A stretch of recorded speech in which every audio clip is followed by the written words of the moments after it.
Okay, let's take a look at how to do a clean install of Windows 7. I've got a computer here that needs a new install, and I thought I'd show you how to go about doing that. So, before you do this, make sure any data that you've got on your PC that you may need is backed up, and I'll leave that to you to figure out what you do and what you don't need. I'm just going to concentrate this time on the actual install of Windows 7. So what I'm going to do is I'm going to go ahead and restart this machine. I've got the Windows 7 disk in, and this machine is now set to boot from the DVD. Okay, so as this machine restarts, it's going to ask me to press any key to boot from DVD, which I do, and now it's going to actually hand over to the disk, and it's going to install the Windows files. Okay, it's now going to start Windows, and it's going to actually boot from the disk and give us the options to install. I'm going to cut this video due to the fact that I don't want to, produce a 1.5 hour video. So I'll show you the important parts and edit the rest out.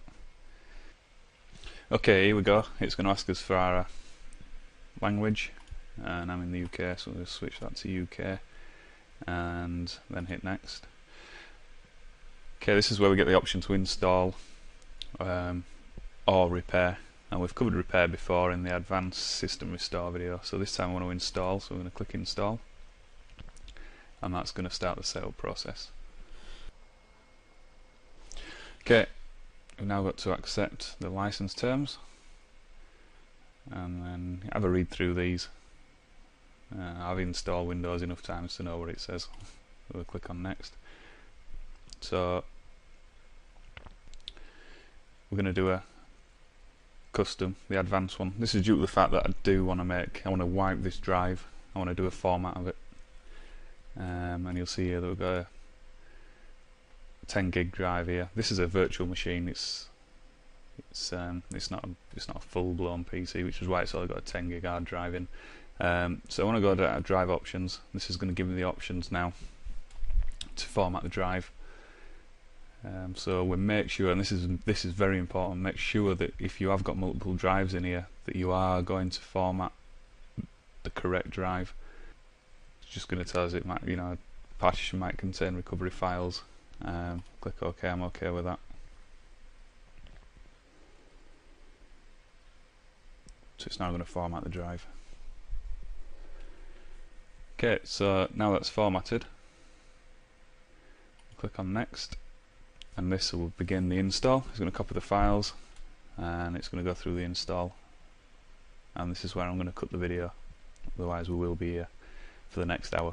Okay, Windows will restart, and when it does, once it's expanded all the files, before it goes into the install,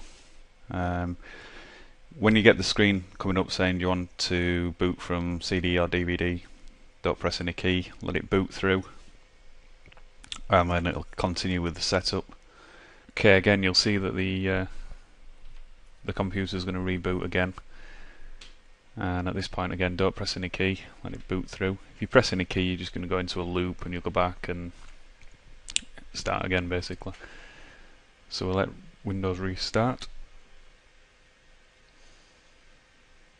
Okay, once we get through the main bulk of the install, we're going to be asked for a few details. So we're going to add as name here.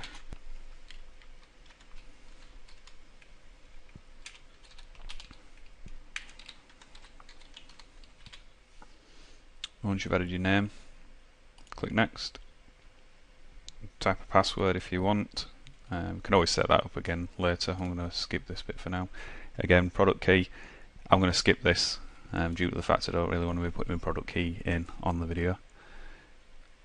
And you get 30 days to activate Windows anyway, so you can do that from within Windows, or at that point. I recommend you to do it at that point, and then it's done. And the first time you go on the internet, it'll then register your Windows.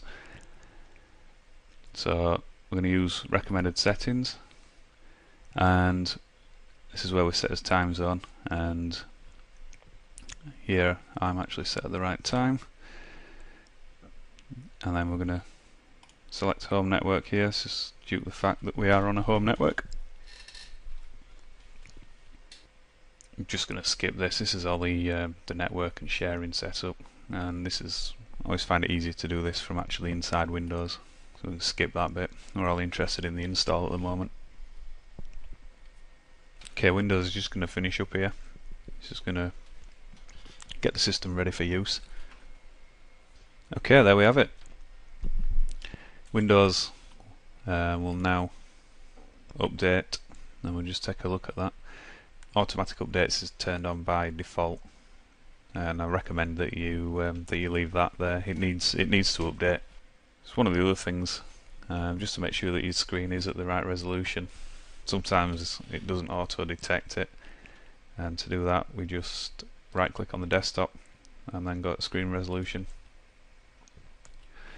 and we've got resolution settings here. We drop that down. You can pick your resolution.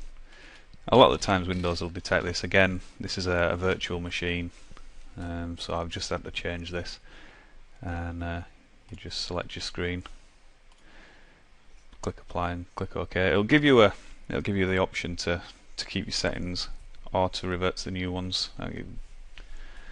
So click OK and come out of that, and that's it. That's basically how you install Windows 7. Depending on how you're doing it, if you're up, you can, that was a clean install. There's also, you can do like repair installs, where it'll keep all your data and it'll put that in a separate file. But again, I may cover that in another video later on. This is just how to do a clean install, format your hard drive, and install Windows. Like I say, most important thing: make sure your data's backed up before you do anything. If you've got any important files or folders on your computer that you'd like to keep, and that's it. How to install Windows 7. Thanks for viewing.